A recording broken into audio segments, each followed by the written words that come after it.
Hey everybody, what's going on again? This is Sonic Mix, and today I am going to do my review of WWE Raw. Raw happened just right now, and this is the May 6th show.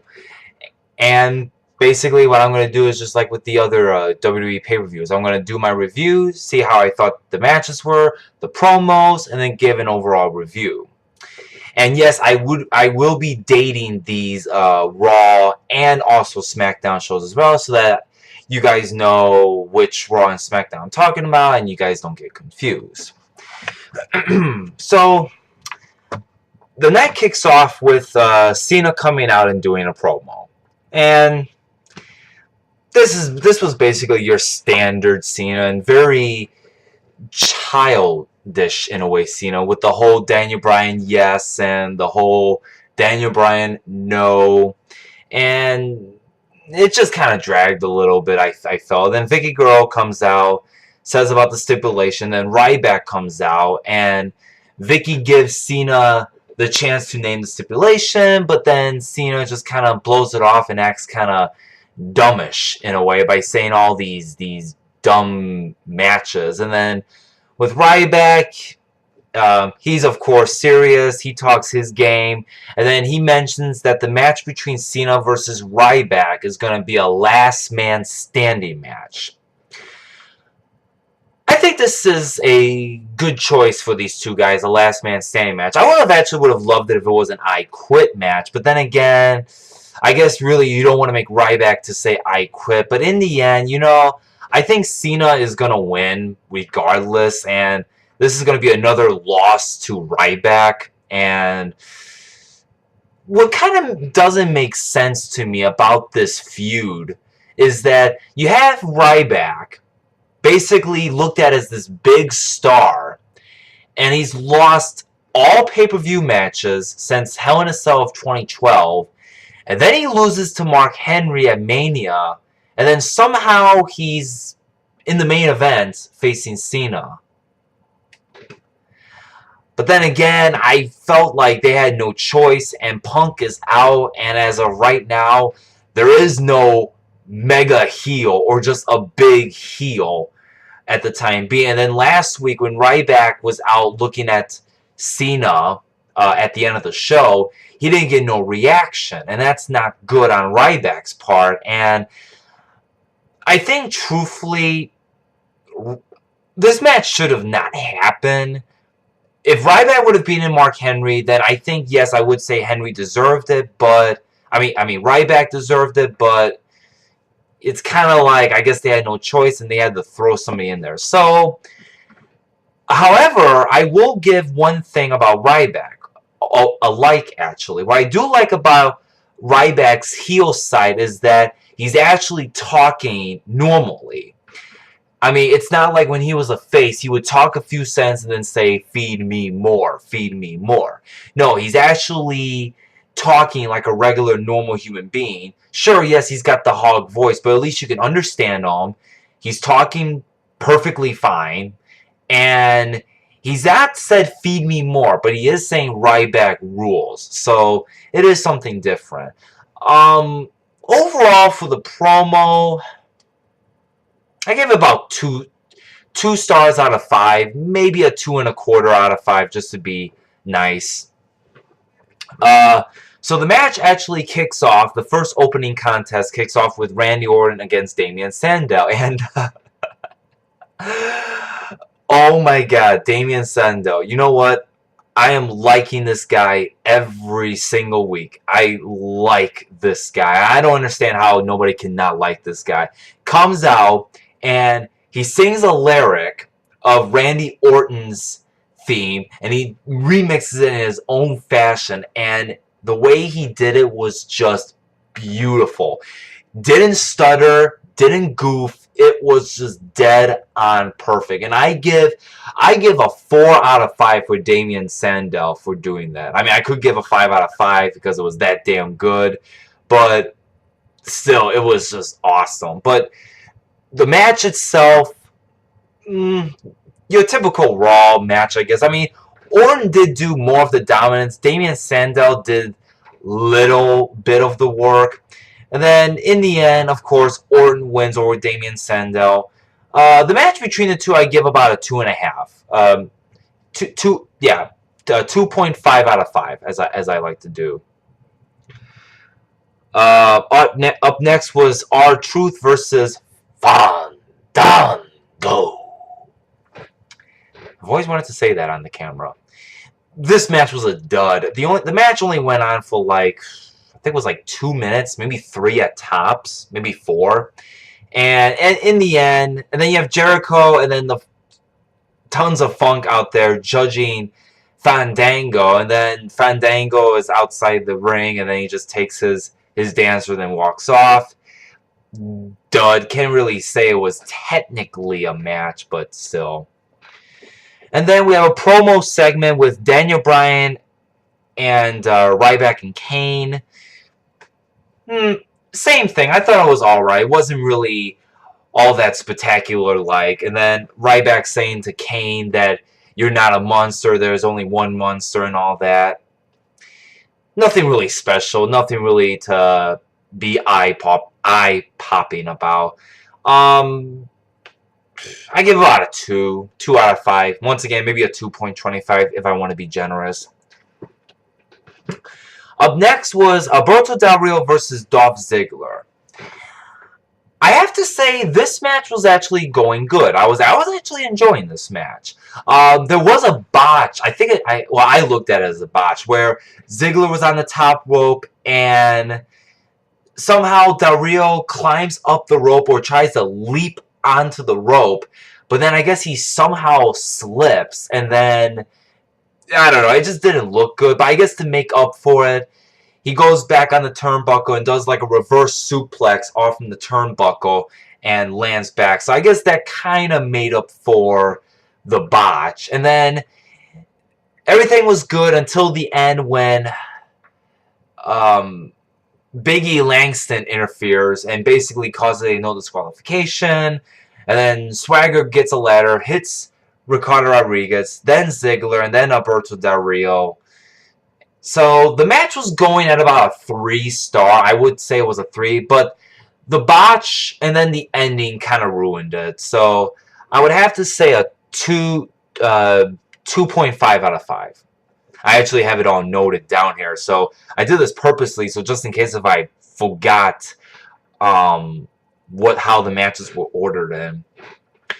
And then we have a Diva, a Diva promo with Caitlyn, Natalia, and the Funkadactyls with the whole mystery Valentine, even though Valentine's Day is over. But this mystery person that has a crush on Caitlyn. And then when they left, the Bellatrins came out. Nothing special. Really nothing to look forward to in that. For some reason, at first I thought it was Ziggler that was the mystery crush. But for some reason now, I'm pointing it now at Cody Rhodes. Because the Bellatrins, or one of the Bellatrins, was with Cody and the other one was with Damien. But I don't think the Bellatrins haven't been around Cody that much. So it's making me believe that Cody Rhodes is the secret crush for Caitlyn. I think that's what I'm going to say. But it's a shot in the dark. I could be wrong, which I might be wrong, but I wouldn't be shocked if it was Cody. Like I said, typical standard. I don't really want to give a rating on that. If I had to give a rating, it was like a star. I found no interest in it. Next was the Shield against the Usos and Kofi Kingston.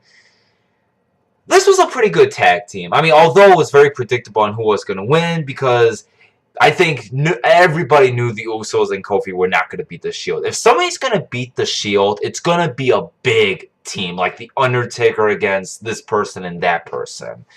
So I think the only way that the Shield's going to lose is if it's a big team. But it was pretty good for what it was worth. It wasn't. I mean, it wasn't a 3-star, but it was close to a 3-star. It was all right. Can't really complain much about it.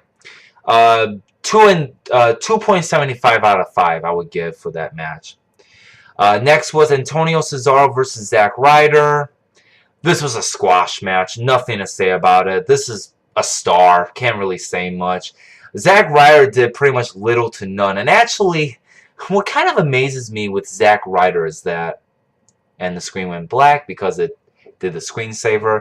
What amazes me about Zack Ryder is that this was a guy who was pushed pretty hard for a mid-card talent, won the U.S. title in 2011 in December, and now he's basically on the lowest of all lowest cards.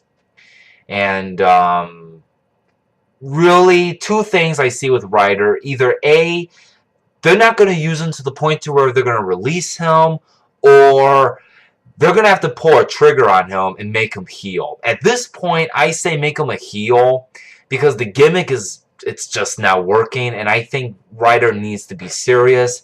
At the end of the match, Antonio Cesaro basically says that he's got no competition on Raw, SmackDown, and then mentions about the WWE, which I actually thought he was going to drop a pipe bomb, because that's where it looked like it was going, but he didn't. But Antonio, I thought he did a good job on the promo, and actually, you know what? This actually makes me believe that he might win Money in the Bank this year. Makes me believe he might win it, but who knows? Up next was the Paul Heyman promo. This was an awesome promo. I enjoyed what I saw here with the whole video of him and Brock at the corporate business, and basically just terrorizing the people and destroying Triple H's office. I mean, this was brilliant, and I found this to be very enjoyable, and just the way that he just destroyed Triple H's office and just being a beast with it was just phenomenal. And then of course Triple H comes out, and then he basically says his few words to Heyman, saying that I have two offices, the office that you destroyed, and then the office which is my ring. Very good promo, and I enjoy this promo. I thought it was very entertaining. Got a couple laughs here and there. And actually, I think the one thing that I liked about it, and I think this was supposed to happen the day after Mania, but it didn't, was when Brock Lesnar looked at the poster of the Royal Rumble with The Rock on it. And when they showed that, the crowd just cheered. They ignited over that. And that might actually leave the hint of Brock versus The Rock 2 at WrestleMania if The Rock decides to come back. But we'll have to wait and see on that. I give this promo a 3.75 out of 5. I thought this was really good. I thought the video package was going to be a bit longer, like 20 minutes, but as much as it felt long, I think it was pretty short, like 10-15, which is a good amount. I mean, I think at least it didn't drag. At least that was the good thing. It just got right down to the point, and that was that. Up next was the Diva match. AJ and the Bella Twins against Caitlyn and the Funkadactyls. Your typical standard Divas match. Nothing special. And then towards the end, AJ tries to go for a tag. The Bella Twins free, and Caitlyn hits AJ with a spear for the 1-2-3. This is a star match. I mean, like I said, I hate to give it a star, but what can you do? There's really nothing much you can do. It's not like the women's division back in the Attitude Era where it was good, especially in the aggression era, but now it's just like it's unenjoyable now, sadly.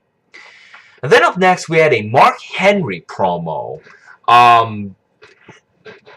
This was alright. I felt it was alright. The one thing that I liked about this promo was the fact that when Mark Henry was mentioning Sheamus, and Mark Henry was like, Sheamus, crowd goes, what? And after about 3 times, Mark Henry then says, you're all nothing but a bunch of puppets.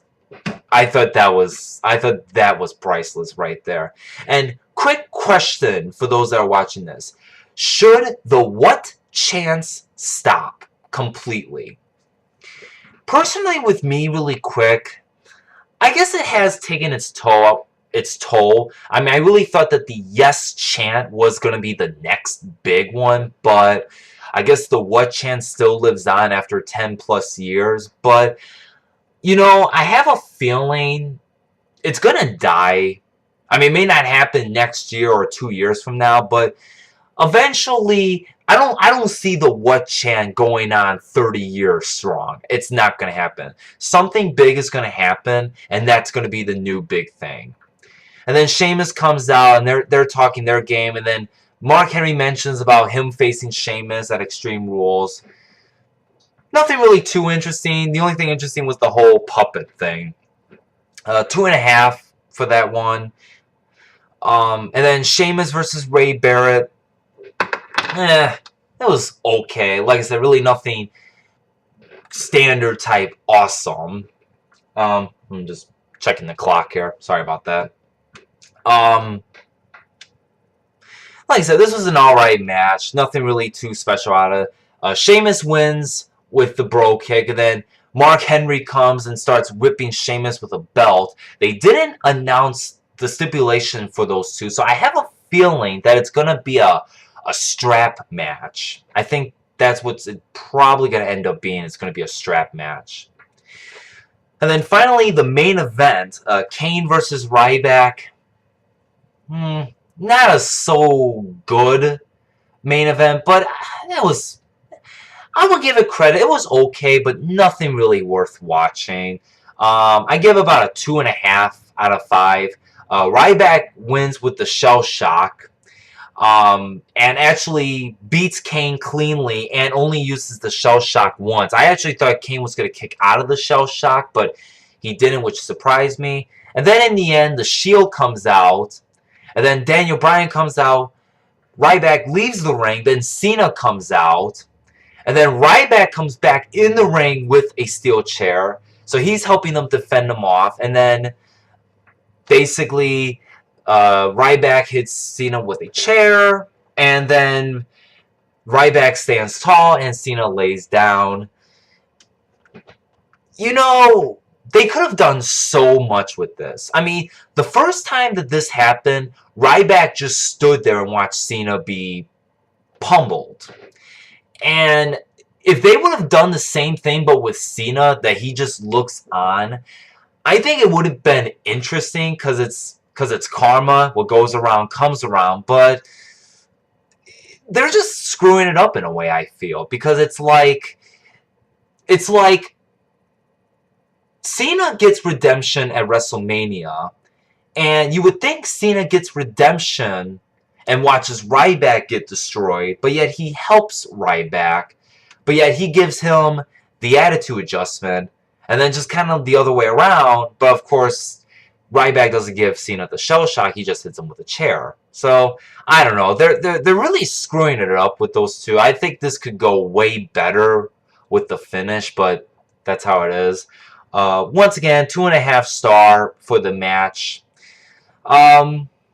Overall, this Raw, not really interesting. I mean, I guess to a standard it was okay, but nothing really spectacular came out of it. In the end, I give Raw about a 6 out of 10. Yeah, about a 6 out of 10. I can't give it a 6. I can't give it a 6.25. I think some people will give it a 5.5, maybe a 7.75. But I'll be generous and I'll give it a 6. Alright, that will wrap things up for this very first Raw review. Hope you guys enjoyed it. Please leave me your comments and like. And please do check out my channel for other videos that you would like to check, which I'll leave a link right there. So please click on that link to check out more of my videos. And until then, you guys have a good night or a good morning wherever you are. And I'll catch you guys later.